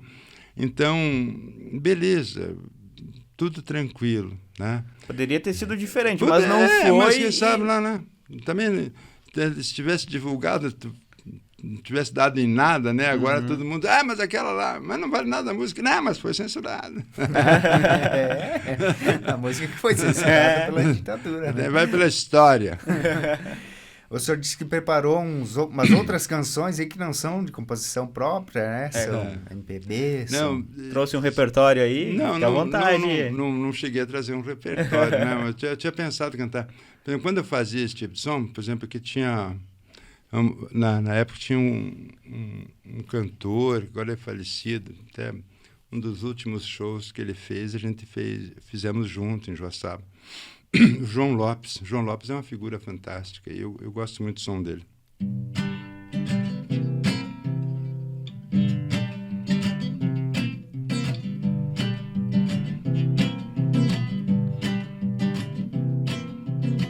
Seu motorista, toque o carro, me tire deste lugar. Me leve, alô motorista, pro outro lado de lá.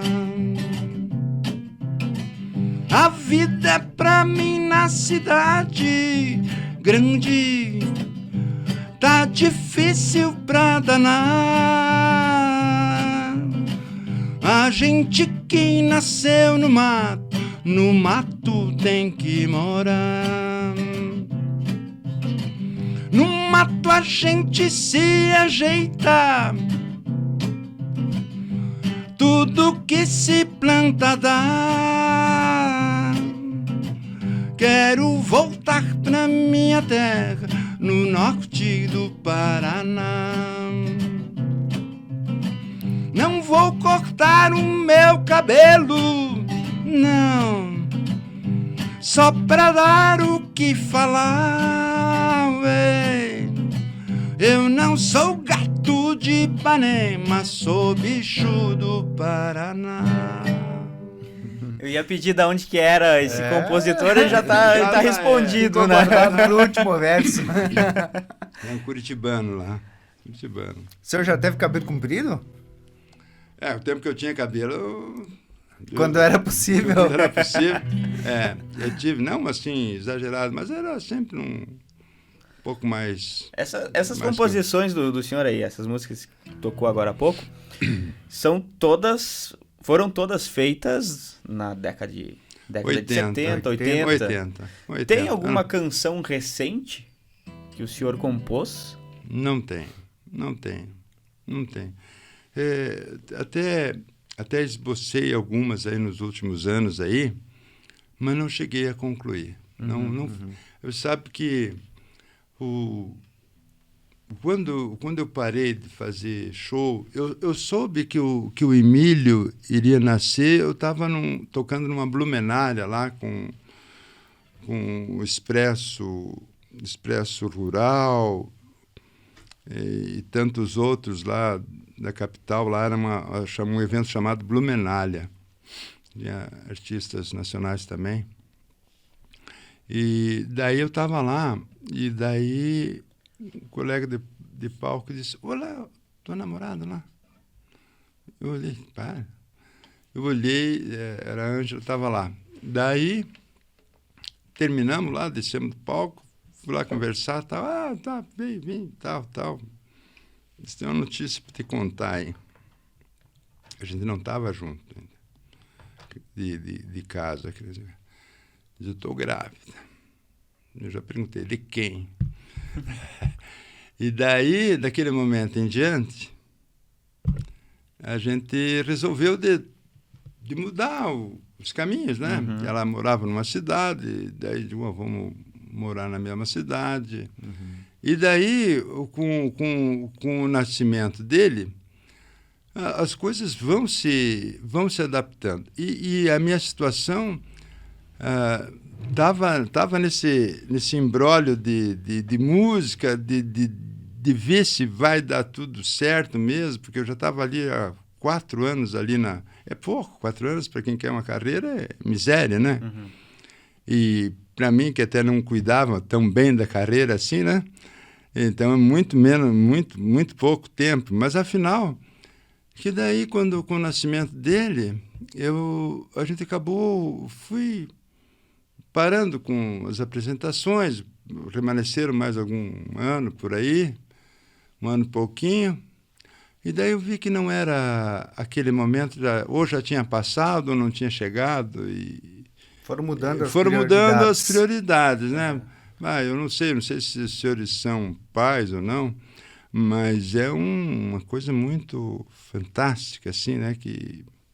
E a gente que é meio da noite, meio da poesia, então tem um significado ainda para nós muito maior, penso eu. Para mim, pelo menos. Todas essas canções foram feitas antes do seu filho nascer. Algumas dessas foram antes, né? E outras posteriormente, né? Logo na sequência, né? Sim. Depois que eles nasceram, eu continuei compondo, participei de festivais, por exemplo... Teve alguma inspirada no filho, nos filhos? O senhor tem 2 filhos hoje, né? Eu tenho 2. O Emílio e o Paulo. Essa aqui é do tempo que o Emílio está nascendo.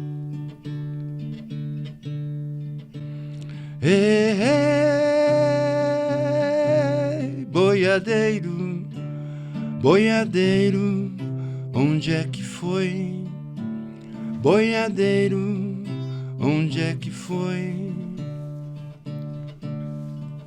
Atisse o cão no fim da estrada, se for aquela vaca bragada que tá empacando a tropiada.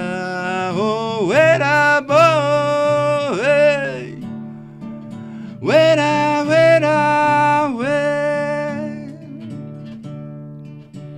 Não piale os passos da vida, nem lace os rumos da sorte, e mande agora um cavalo que eu possa fugir da morte. E mande agora um cavalo que eu possa fugir da morte. E quando o boi desenlota, me lembra a farra do boi. Por mais que ele seja bicho, não trate o boi deste jeito. Por mais que ele seja bicho, não trate o boi deste jeito. Essa música a gente gravou num festival catarinense da canção. Fomos lá, daí tinha um pessoal do Joaçaba, morava em Joaçaba nessa época.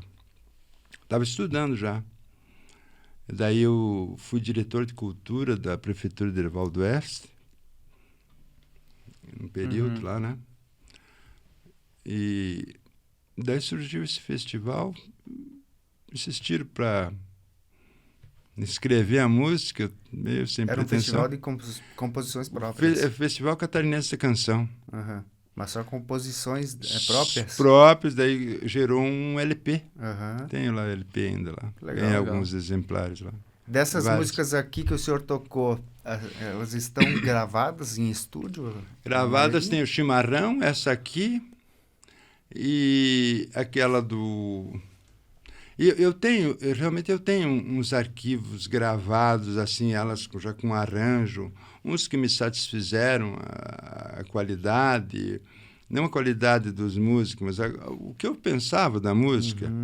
E alguma delas eu até nem publiquei, não divulguei, porque não era aquilo que eu estava imaginando. Quando se canta, quando se compõe, você tem uma visão, você faz um panorama. Gostaria que essa música fosse ouvida, marca um olhar médio de uma plateia, de um público. Isso aqui é para uma cavalgada, isso aqui é para um teatro, isso aqui é para uma noite de rock. Entendeu? Você faz uma imagem da música. E para você ter essa imagem, você tem que projetar ela, que ela saia com uma pegada. E às vezes não sai. Que nem eu. Na hora da execução, às vezes não consegue... E depois é o seguinte, eu tive fui gravar num estúdio que era longe da minha cidade, para me apresentar minha música assim, precariamente, porque eu não canto mais que isso, entendeu? Eu sou artista, mas não sou músico. Eu chego no palco, eu vou lá, boto um troço na cabeça, um pau, uma bota. Como artista, o senhor é um excelente músico. E vice-versa. E daí vamos lá, entendeu? Mas se chegar num estúdio, você gravar, uma coisa que vai ficar eternizada é complicado. Então eu cheguei lá, um músico era do Litoral, um era tudo músico bom, do Expresso Rural, do Grupo Engenho, e outros músicos que fizeram teclado, outro contrabaixo e tal, mas tudo gente que eu não conhecia, não tinha afinidade, não tinha a energia da música. Eles estavam noutra frequência, muito mais adiantado que a minha, entendeu? Eu acho que não consegui passar para eles o que eu queria e não ficou contente assim. Então a gente montou um pequeno estúdio aí, e a nossa meta era assim, para deixar o músico à vontade, o compositor à vontade, para ver se ele conseguiria expressar, tirar dali daquele colocar local a sua identidade a sua mesmo, identidade, né? Essa foi uma preocupação que a gente teve. O Emílio fez boas gravações ali, inclusive umas músicas minhas, né? Pois é, o senhor tem esse material para si só ou o senhor tem ele público para o pessoal? Algumas coisas foram publicadas, né? Mas temos lá um arquivo, lá até está com o Emílio, alguma coisa a gente tem lá, né? Mas está publicado em rede social? Não. Mas sim, não... Tá de acervo. Tá de acervo lá, né? Mas tem alguma coisa. Pelo menos para registrar mais tarde, se alguém quiser fazer uma nova roupagem, alguma coisa, né? A música é eterna, né? A música e tantas outras artes, né? Que nunca foi tão atual uma música de quase 100 anos, né? Tem muitos exemplos, né? Tem muitas músicas. Tem muitas canções. Já tem outras em contrapartida, né? Fazendo de 60 dias. A gangorra aí. 60 dias. Dura um mês, 60 dias. 60 dias é demais. Agora é uma velocidade, hoje falando nisso aí, a exemplo do que nós estamos fazendo aqui também, né? É tudo uma toque de caixa, né? As coisas vão acontecendo e larga aqui, vai para lá. E há uns anos atrás... Industrializado total, né? Não tinha essa possibilidade. Então, você imagine o que é um artista aí como o Teixeirinha, esses outros aí que fizeram história na fonografia do Rio Grande do Sul, o próprio Tonico Tinoco, tudo à custa de rádio fazer o que fizeram, né, cara? Hoje em dia é muito fácil de se fazer sucesso, né? Você vai ao mundo em poucos minutos, né? Sim. Mas naquela época não era... Então, o valor dessas pessoas, assim, a coragem, ter coragem. Talvez muitos deles não tinham aquela qualidade musical, poética, mas era o que tinha. Até os recursos técnicos, né? Eram e eles fizeram, diferentes, assim, né? operaram verdadeiros milagres, né? Assim, da fonografia. Eu admiro muito essas precursores, pessoas. Né? E hoje o senhor ouve o quê quando está em casa e a fim de escutar uma música? Ou dentro do carro também, né? Viu? Eu tenho garimpado umas músicas dos anos 80, 70, 80 ali, né? Alguns compositores, né? Que eu gosto de ouvir. Por exemplo? Por exemplo, eu gosto de Belchior, gosto de Fagner, gosto de Zé Ramalho, Almir Sater, enfim, uma gama de outras bandas aí, né, dos anos 80, aí, Legião, Titãs, tantos outros, né, que eu... O senhor tem um estilo preferido, um ritmo preferido de música? Eu sou mais do brega mesmo. Não, eu gosto assim eu gosto da pegada, por exemplo, do Alceu Valença, né?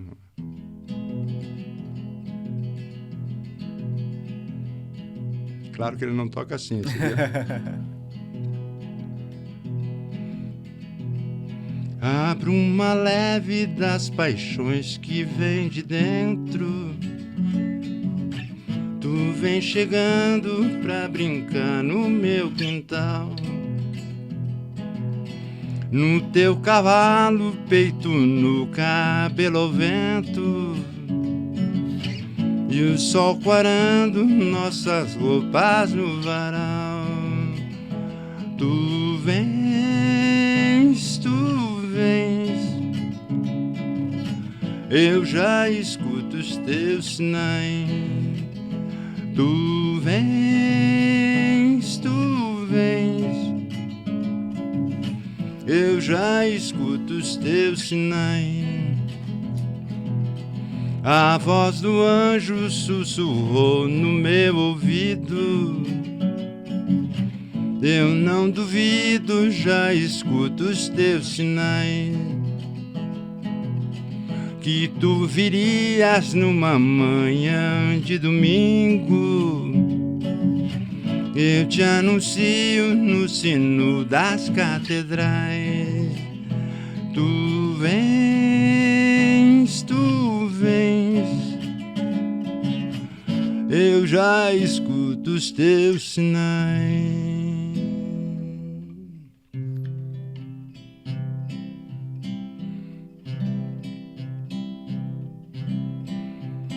Encosta tua cabecinha no meu ombro e chora, e conta logo tuas mágoas todas para mim. Quem chora no meu ombro, eu juro que não vai embora, que não vai embora, porque gosta de mim. Encosta tua cabecinha no meu ombro e chora, e conta logo tuas mágoas todas para mim. Quem chora no meu ombro, eu juro que não vai embora, que não vai embora, porque gosta de mim. Amor,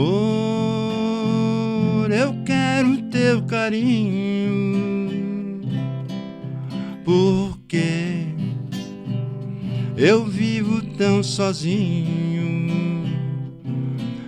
Não sei se a saudade fica ou se ela vai embora, se ela vai embora, porque gosta de mim.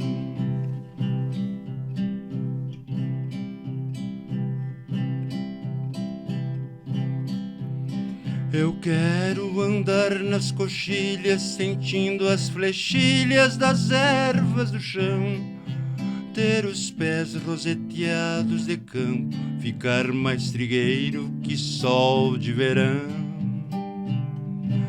fazer versos cantando as belezas desta natureza sem par, e mostrar para quem quiser ver o lugar para viver sem chorar, e mostrar para quem quiser ver o lugar para viver sem chorar.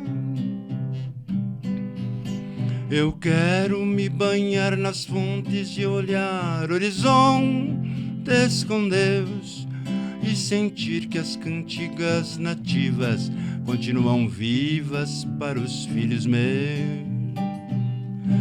Ver os campos florindo e crianças sorrindo felizes a cantar, e mostrar para quem quiser ver um lugar para viver sem chorar, e mostrar para quem quiser ver um lugar para viver sem chorar.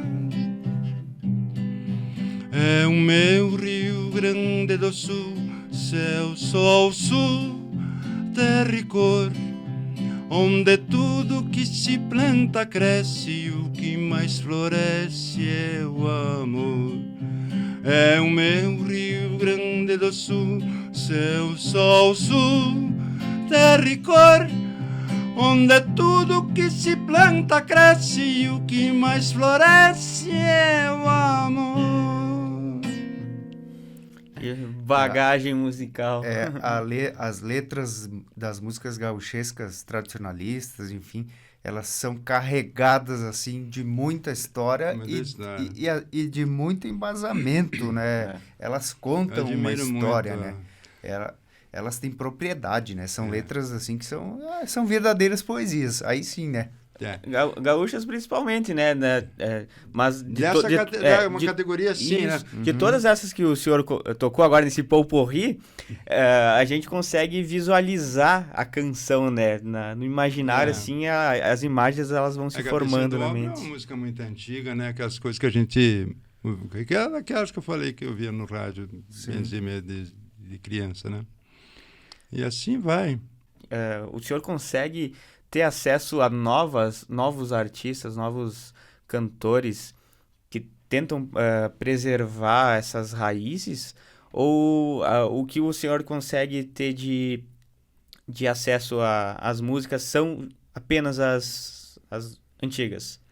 Não, Tem muita coisa boa sendo criada nesse segmento da música, especialmente da música gaúcha. Tem um pessoal que é tido como conservador, eles estão fazendo. A música gaúcha tem umas particularidades, é muito rico a musicalidade dos pampas aí, né?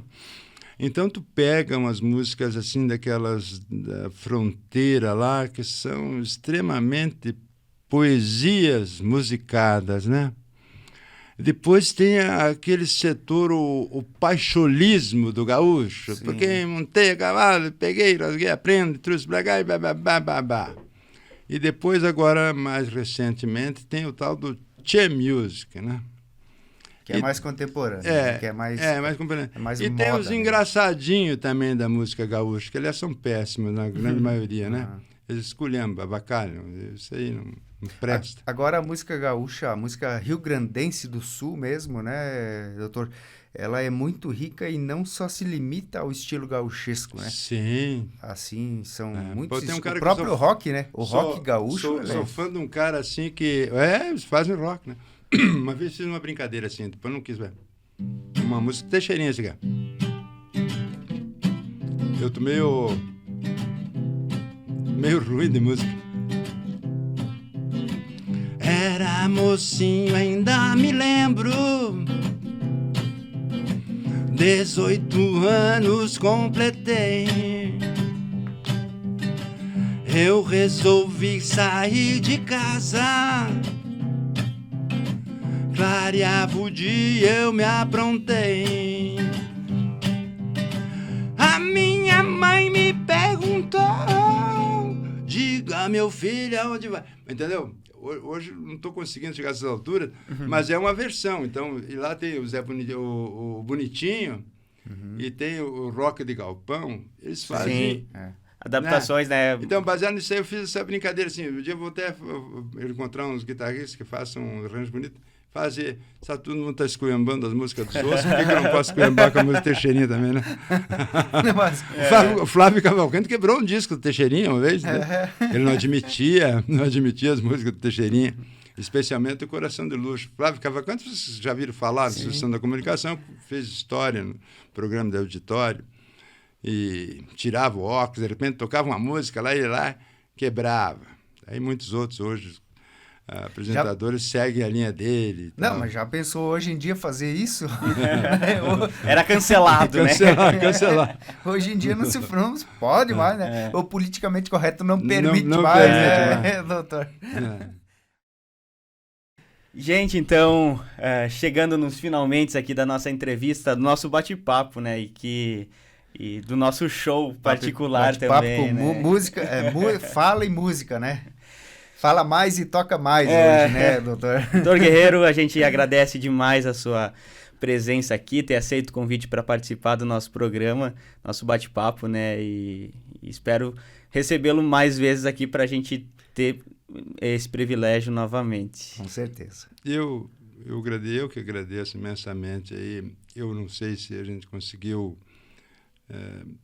apresentar o que vocês estavam esperando, mas qualquer coisa podem deletar. Vou pedir para o pessoal comentar aí, né? Vocês gostaram ou não? E o que faltou? O que precisa... faltou? Prometo que um dia venho mais preparado musicalmente aí, mas agradeço imensamente essa oportunidade de poder conversar assim, sem eu confesso que fiquei muito à vontade, o ambiente de vocês aqui é fantástico, vocês têm tudo para dar certo, já deram certo, né? E eu quero ver que esse formato aí de comunicação aí